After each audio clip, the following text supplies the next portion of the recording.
একদিন গ্রামের মাঠ শুকিয়ে গেল।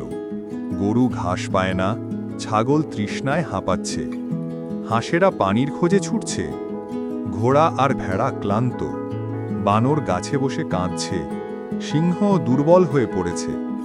সব পশু আকাশের দিকে তাকায়, বৃষ্টি কোথায়?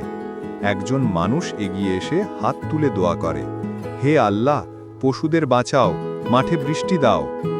হঠাৎ আকাশে মেঘ জমে যায়, ঝরঝর করে বৃষ্টি নামে, মাঠ সবুজ হয়ে ওঠে, পশুরা খুশি হয়ে দৌড়ায়, বানর লাফায়, হাঁস সাঁতার কাটে, সিংহ আবার শক্তি ফিরে পায়।